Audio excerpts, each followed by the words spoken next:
ठरलं तर मग या मालिकेच्या आजच्या भागाचे अपडेट जाणून घेऊया आपल्या आजच्या या व्हिडिओमध्ये. तर आता आपण इथे पाहतो की अर्जुन हा बाबूला म्हणतो, चल आता पोलिसांकडे चल. त्यावर बाबू अर्जुनसमोर हात जोडतो आणि नको साहेब, मला पोलिसांच्या ताब्यात देऊ नका.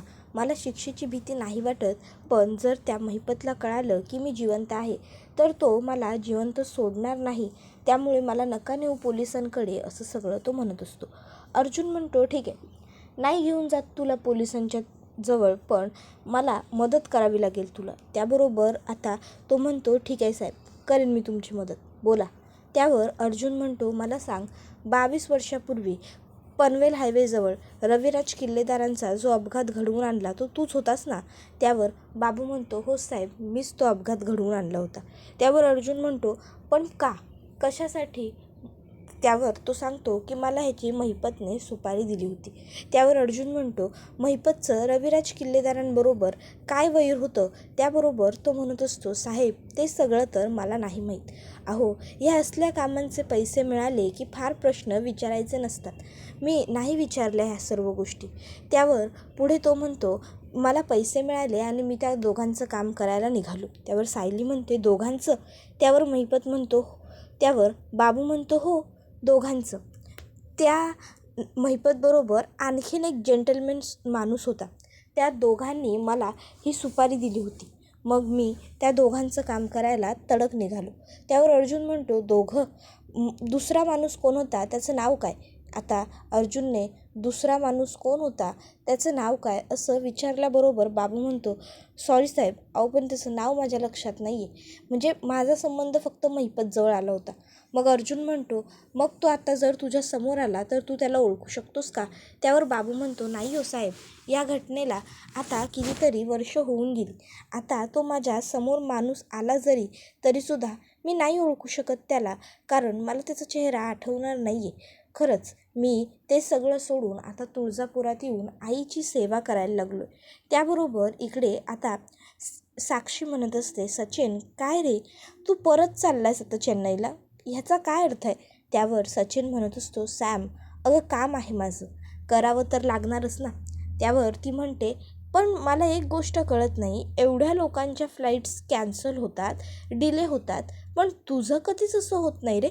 तुला बरोबर फ्लाईट्स अवेलेबल होतात, कसं काय असं? त्याबरोबर तो म्हणत असतो की अगं सॅम, या बाबतीत आमचं जे मॅनेजमेंट आहे ना, ते एकदम उत्तम आहे कंपनीचं.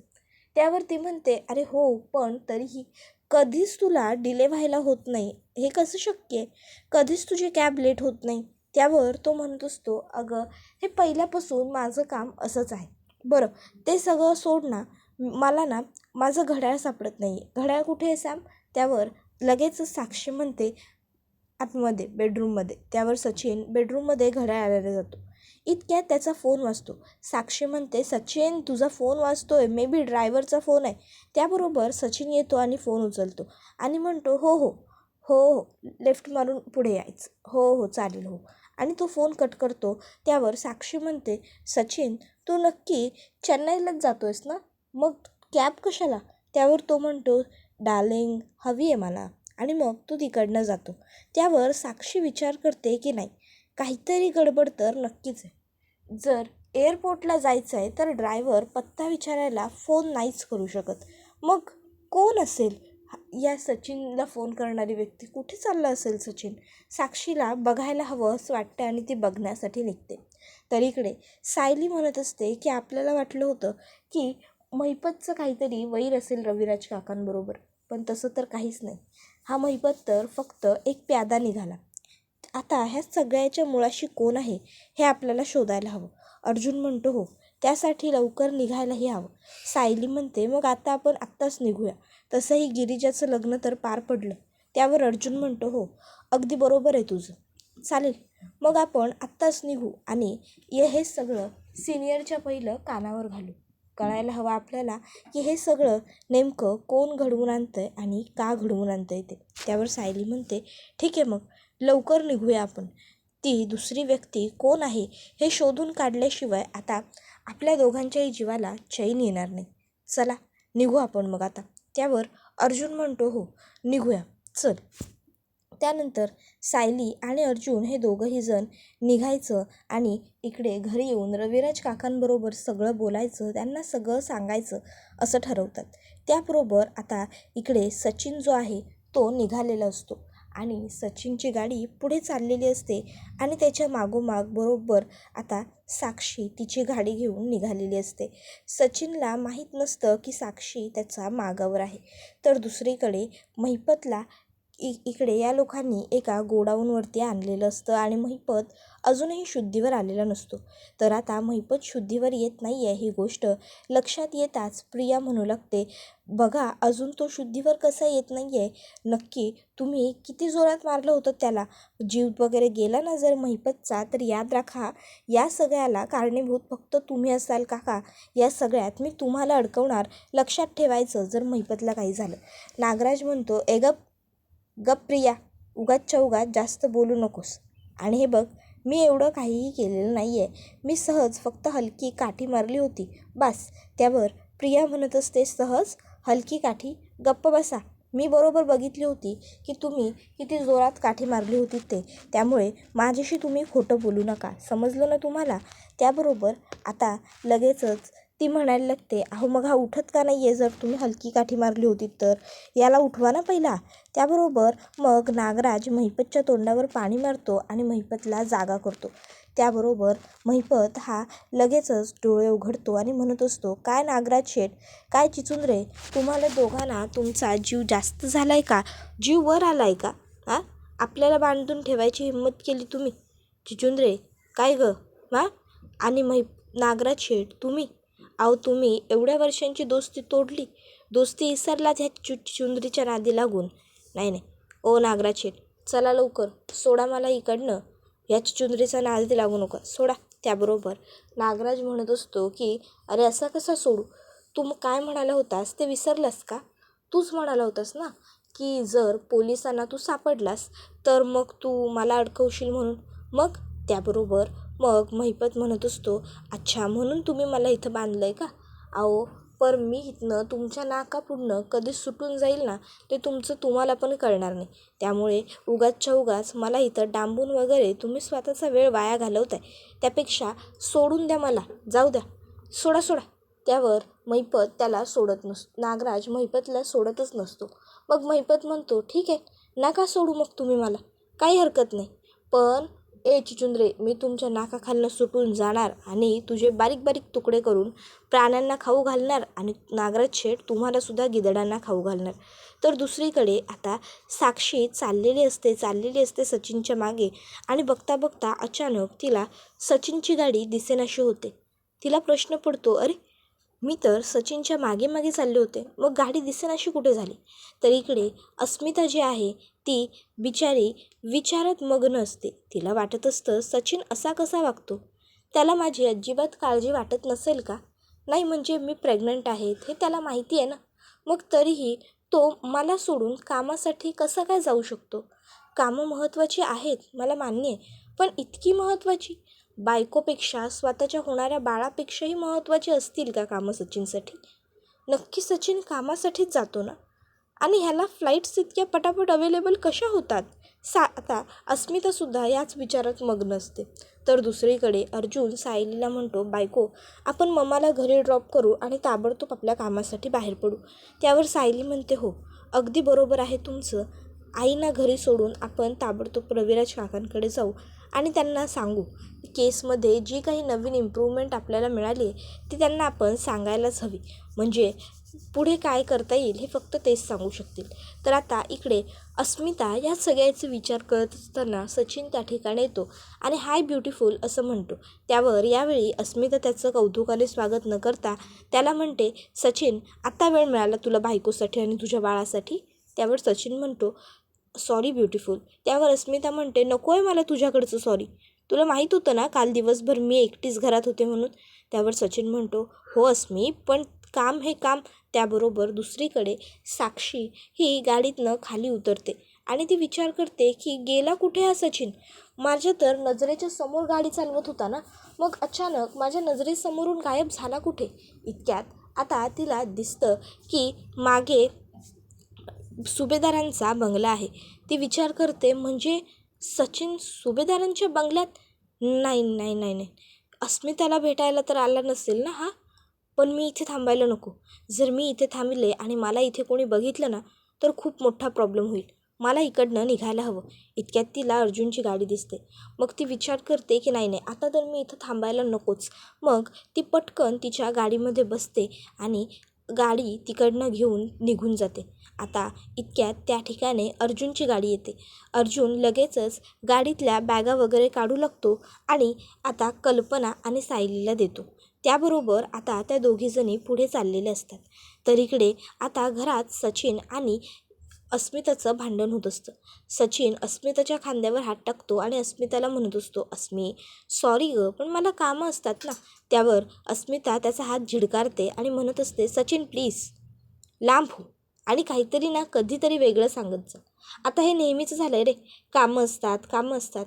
त्यावर सचिन म्हणतो, अगं तू पाहिजे तर माझ्या सिनियर्सना, माझ्या बॉसना विचारून घे ना. त्यांना विचार माझ्यावर किती रिस्पॉन्सिबिलिटी आहेत ते. त्यावर ती म्हणते, का तुझ्या बॉसला हे माहीत नाही आहे का की तुझी बायको प्रेग्नंट आहे? नाही माहिती तुझ्या बॉसला? नाही म्हणजे तुझ्या बॉसला माहीत असेलच कसं? जर इथे तुलाच काही पडलेलं नाही आहे तर त्याला कुठून पडेल? त्याबरोबर सचिन म्हणतो, अस्मी अगं तू असा विचार का करतेस? त्यावर ती म्हणत असते, आणि तू नक्की कामासाठीच येतोस ना? तुझं ऑफिस कॅनरामध्ये आहे, मग तू मुंबई, दिल्ली, चेन्नई ह्या सर्व गोष्टी का फिरत असतोस? सांग ना, काय संबंध? त्यावर तो म्हणत असतो, अगं अस्मी कामासाठी जावं लागतं. त्यावर ती म्हणते, तू माझ्यासाठी आलास ना इथे सुट्टी घेऊन? माझ्यासाठी आलास? मग माझ्यासाठी तू एक दिवस तरी काढला आहेस का सचिन? राहिलायस तू माझ्याबरोबर एक अख्खा दिवस? नाही ना. मग एवढी कुठली कामं असतात तुला सचिन?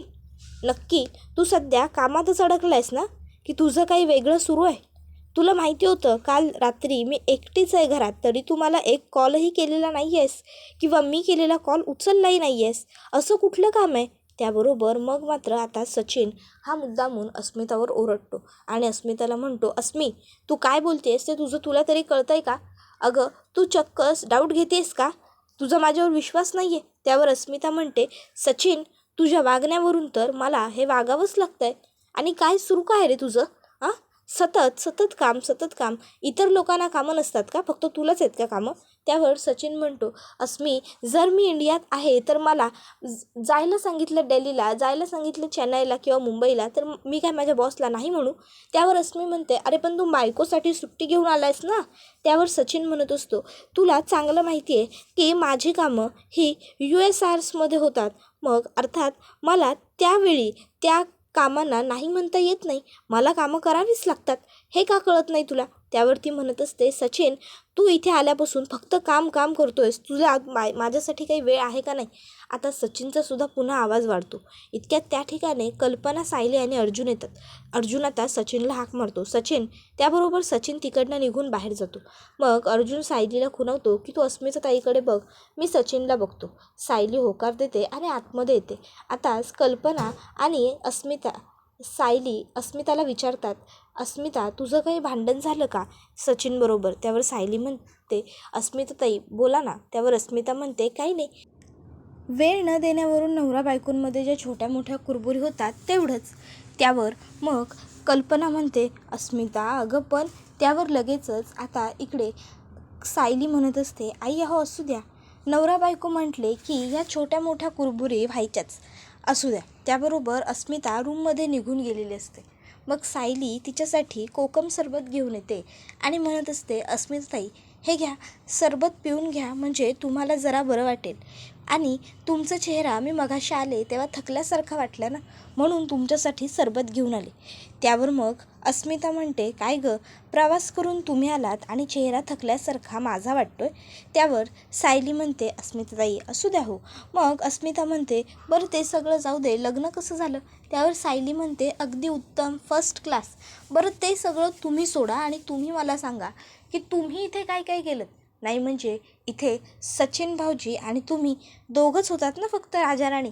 मग काय काय केलं?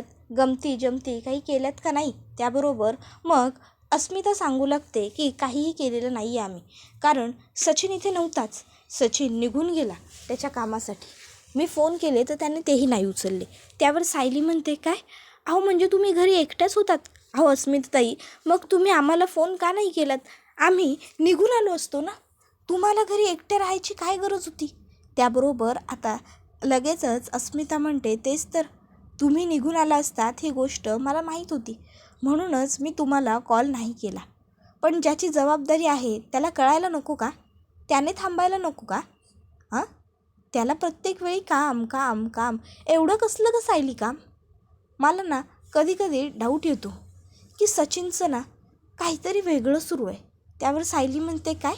त्यावर अस्मिता म्हणते, हो, म्हणजे सचिनचं बाहेर काही का माहिती का, पण मला ना सतत राहून राहून असं वाटतं, इतकं कसलं ग काम, एवढा कसला ग बिझिनेस? त्यावर सायली म्हणते, अस्मिताताई, अहो तुम्ही उगाचच्या उगाच काहीतरीच विचार करताय. त्यावर अस्मिता म्हणते, नाही सायली, मी काहीतरी विचार नाही करत आहे. मला ना सतत राहून राहून असं वाटतं, सचिन जेव्हा तो कुठे दिल्लीला चालला आहे, चेन्नईला चालला आहे किंवा इतर कुठेतरी चालला आहे असं म्हणतो ना, तेव्हा तो पनवेलमध्येच असतो. आणि त्या दिवशी मी ज्या माणसाला रेस्टॉरंटमध्ये पाहिलं होतं ना, तो दुसरा तिसरा कोणीही नव्हता, सचिनच होता, याचीसुद्धा मला खात्री आहे. खरंच. त्यावर सायली म्हणत असते, अस्मिताताई, हे बघा, तुम्ही ना या सर्व गोष्टींचा फार विचार करताय. अहो, या अशा दिवसात मन हळवं होतं बाईचं, त्यामुळे वाटत असेल असं. त्यावर अस्मिता म्हणते, नाही सायली, हे प्रेग्नन्सीचे मूड स्विंग्स नाही आहेत. आपल्या बायकांना सिक्स सेन्स असतो, आपण वाईट गोष्टी पटकन प्रिडिक्ट करू शकतो. मला ना सचिनच्या बाबतीत तसंच वाटतंय. त्यावर सायली म्हणते, हे बघा अस्मिताताई, तुम्ही काळजी करू नका. सचिन भाऊजींचं असं काहीही नसेल. अहो, ते थोड्या वेळात येऊन तुमच्याशी लगेच चांगलं बोलायला लागतील. त्यावर अस्मिता म्हणते, नाही ग सायली, मला राहून राहून जे वाटतंय तेच खरं असेल असं मला वाटतंय. त्यावर सायली म्हणते, अस्मिताताई, तुम्ही ना या गोष्टींचा फार विचार करताय, म्हणून तुम्हाला असं होतं, कळलं का? आणि मग सायलीसुद्धा आता मनात विचार करू लागते, नक्की मी बोलते ते बरोबर आहे की अस्मिताताई म्हणतायत ते खरं आहे? कारण ह्या बाबतीत बायकांना अजिबात अंदाज चुकवता येत नाही. बायकांचा अंदाज हा बरोबरच ठरतो. त्यावर सायली अस्मिताला म्हणते, बरं अस्मिताताई, तुम्ही हे सगळे विचार आता तुमच्या मनातनं काढून टाका बरं. आणि एक गोष्ट लक्षात ठेवा, आम्ही आहोत ना, आम्ही असं काहीही होऊ देणार नाही. सचिन भाऊजींना तुमच्यापासून लांब जाताच येणार नाही. हां, पण तुम्ही आता मला एक प्रॉमिस करा, हे सगळे विचार तुम्ही नाही करणार, कळलं? मग अस्मिता सायलीला मिठी मारते आणि रडत असते. सायली तिला म्हणते, अस्मिताताई, शांत व्हा, शांत व्हा बरं, रडू नका. अहो, रडून काय मिळणार आहे? मी म्हटलं ना तुम्हाला, तुम्ही काळजी करू नका, आम्ही आहोत म्हणून. तर मग झालं, तुम्ही कशाला काळजी करताय? आम्ही असताना आम्ही असं काहीही होऊ देणार नाही. सचिन भाऊजी तुमचे आहेत आणि तुमच्याबरोबर ते कायम असतील. बस, पण आता रडणं थांबवा. आणि मग सायली अस्मिताच्या पोटावर हात ठेवते आणि म्हणते, तुम्ही आता फक्त या तुमच्या होणाऱ्या बाळाचा विचार करा, याची काळजी करा, बस. बाकी दुसरं तुम्ही काहीही करू नका, कळलं का? त्यानंतर मग आता इकडे सायली ही अर्जुनला म्हणत असते की ती दुसरी व्यक्ती कोण आहे हे आपल्याला शोधून काढलंच पाहिजे. तर इकडे महिपतची माणसं साक्षीला सांगतात की महिपत शेठ आत्तापर्यंत तुळजापुरातच होते, पण आता ते तुळजापुरात नाही आहेत, ते तुळजापुरातनं गायब झालेत. आता महिपतच्या माणसांनी असं सांगितल्यावर मग साक्षीला आणखीन जास्त टेन्शन आलेलं असतं. तर इकडे सायली म्हणत असते, आपण त्या दिवशी बाबूचा फोटो जेव्हा महिपतला दाखवला तेव्हा महिपत ताबडतोब एखाद्या व्यक्तीला कॉल करत होता. याच्यावरून मला तर असंच वाटतं की महिपत आजही त्या व्यक्तीच्या कॉन्टॅक्टमध्ये आहे. त्यावर अर्जुन म्हणतो, असेल, पण मग जर असं असेल तर लवकर आपल्याला सिनियरबरोबर सगळं बोलून घेतलं पाहिजे, कारण तोच आता आपल्याला हे सगळ्याबद्दल सविस्तर सांगू शकतो. त्याबरोबर आता हा व्हिडिओ इथेच संपतो. व्हिडिओ आवडला असेल तर व्हिडिओला लाईक करा, चॅनलवर नवीन असाल तर चॅनलला सबस्क्राईब करा आणि बेल आयकॉन आठवणीने प्रेस करा. पुढचा व्हिडिओ येईपर्यंत या व्हिडिओचा छान पद्धतीने आनंद घेत राहा. टाटा, बाय बाय, धन्यवाद, take care all of you.